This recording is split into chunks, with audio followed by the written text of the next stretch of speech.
Hello, I'm Emmanuel, and this is Kitchen Ordinaire.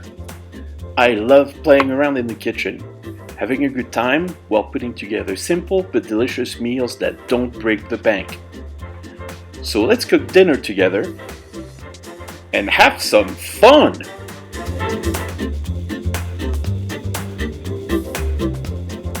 Hello everybody! Today we're making tapas. It's basically hors d'oeuvres, just easier to spell. Spanish style little bites that are delicious and festive. And we're gonna make 6 different ones today.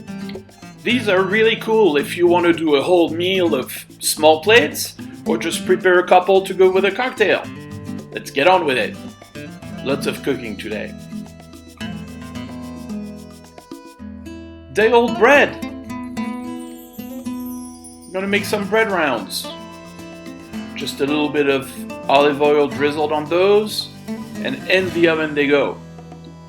Alright, this is just a regular salmon fillet. You check it for bones by running your fingers on it, and when you're satisfied that it's not bony, you just salt and pepper it and pan sear it.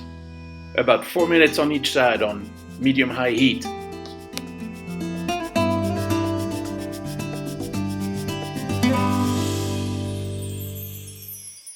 Endive. Cut the ends of it. Just like we made bread rounds, these are going to be little endive boats that we are going to spoon some of our delicious salmon on. Alright, to go with our salmon fillet, we've got some smoked salmon, so it's half and half, 3 ounces of each. Chop it up. Then when the salmon fillet has cooled off, you kind of shred it with your fingers. Again, that's to check that there are no bones in there. And when you're happy with it, just keep chopping it up so it's about the same consistency as your smoked salmon. And blend them.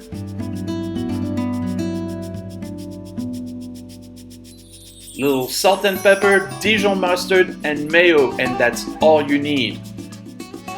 Traditionally, ree-YET are made with pork, and they're basically cooked in a lot of fat. It's just here the consistency is a little bit the same, kind of pulled salmon, if you would. Now we're going to prepare our tuna. This is seriously simple. Yeah, I know, barbecue sauce, it goes in there with your canned tuna. A little bit of hot sauce. I've never tried barbecue tuna, but why not? Here we got some little sun-dried tomatoes that are chopped up. I'm just separating what I need and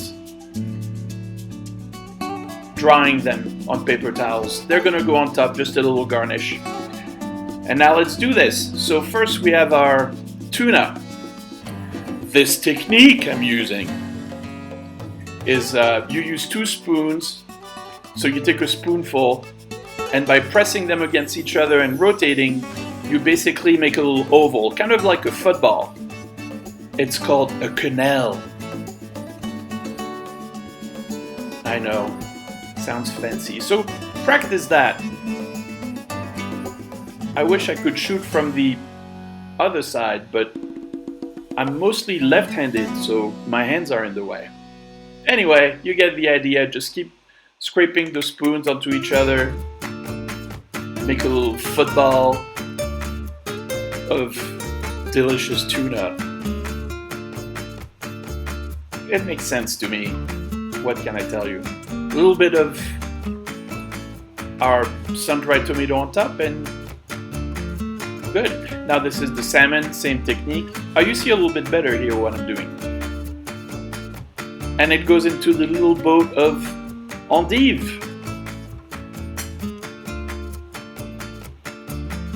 Yeah, take a picture, man. That looks good. Zang! Alright, This one is seriously simple and it requires zero cooking. So when you buy Manchego, which is sheep's milk cheese from Spain, from the Mancha region, it usually comes in a wedge that's triangular, so make a little slice, and then out of that make 3 slices, because you want basically a bite-sized little piece of cheese. Let's peel, core, and cut up this pear.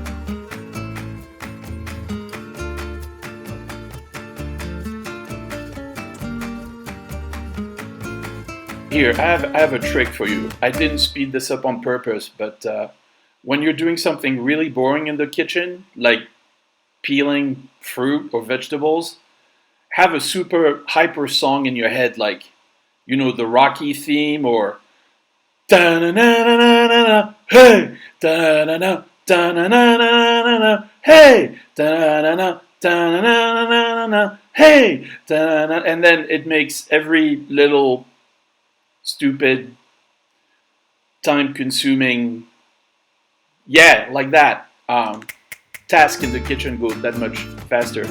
So now I cut up some pear bits that are just about the same size as the cheese, and I'm taking this Spanish ham. I'm trying to get 3 long slices out of each slice. Put a pear on top, some cheese, pear, you roll it up, and that's all there is to it. Well, almost. So you could put a little toothpick through these little bundles.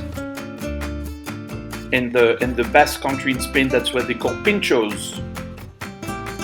Here I'm adding a little bit of balsamic glaze and some ground pepper on top.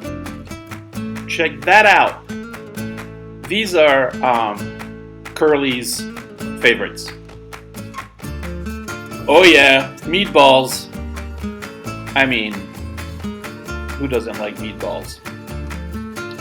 So we're using half and half, pork and beef, but lean ground beef, at least 85%. Here, I listed all the seasonings for you. I'm not adding egg in this mixture because I'm going to bake these. If I was to fry them and I wanted them to hold a little bit better as they're getting tossed around and fried, I would probably use an egg. I just put some panko breadcrumbs in there. This recipe, well, at least to make 24 meatballs, everything is half a pound of pork, half a pound of beef, half a cup of panko, half a teaspoon of the seasonings. Okay, I lied. Not everything is half, whatever. These are 3/4 ounce meatballs. And that's going to give us 24 of them. So fast. So I'm making just 8 for us. That means the rest I just put in the freezer. We're gonna make the chimichurri. Parsley is the main ingredient of chimichurri, which is a sauce, a dressing from Argentina. They eat a lot of beef in Argentina, so they know what to do with it. And basically the sauce has, it's just parsley, olive oil, garlic or shallots, and vinegar. Traditionally you would use red wine vinegar, but I'm using apple cider vinegar. I like the kind of sweet kick to it. Also a little bit of oregano in there. So use your good olive oil, not your cooking olive oil, but the olive oil that you use for finishing stuff.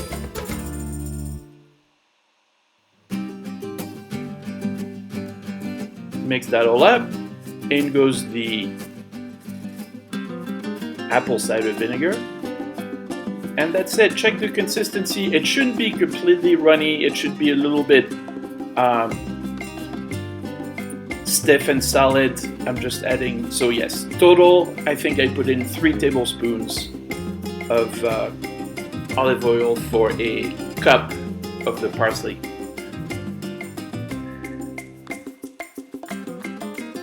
Here they are, just a spoonful of the chimichurri on each meatball. Cute little bite size. These are delicious. Oh, you get 2 angles because the technique of putting toothpicks in a meatball requires great care. Isn't that pretty? Yeah. And last but not least, our final chapter of today's Tapas Fiesta. I'm using some wonton wrappers. And I'm gonna give them a little bit of a crisp. These are Shishito peppers. In Spain they're very close to what they use in Spain, which are padron peppers. Just make sure they're all nice and green and good looking, and give them a rinse. And I'm making tiny little slices of tomato using a serrated knife. Salt and pepper on these. That's going to help also taking out some of the water from the tomatoes. So once our wontons are nice and crisp, I'm putting a mix which is mascarpone, cheese, and Dijon mustard. That's my base, that's my white sauce, if you will.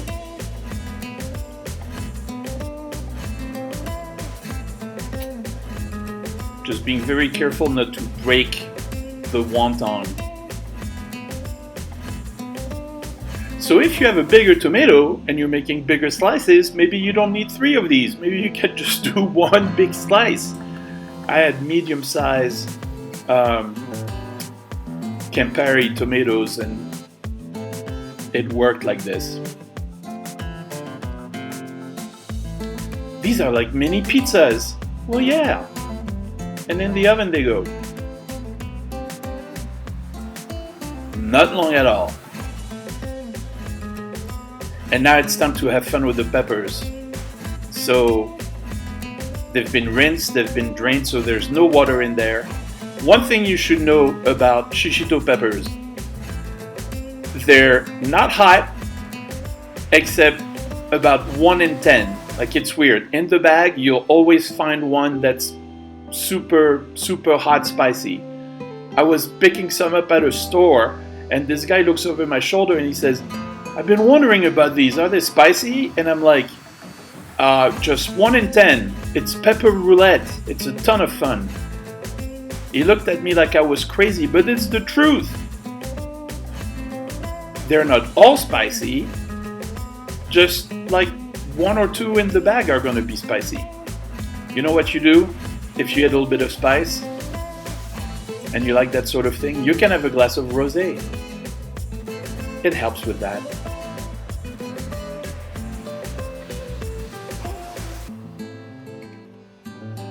So you want them to get blistered a little bit.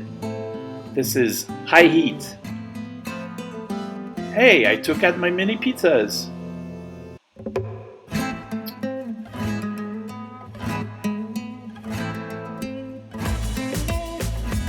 Just a little dash of Parmesan cheese on top, why not?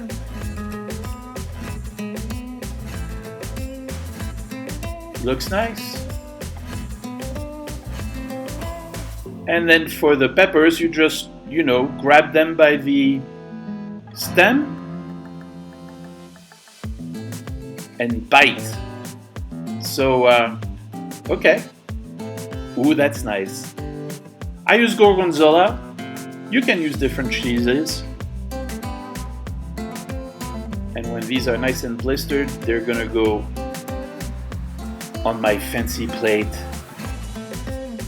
And this little ramekin is, for people to put the stems. Don't eat the stem. Well, I don't know, you could try it. Let me know what that's like. But I don't. Grab by the stem and bite. and hopefully you don't get the super spicy one. That's it!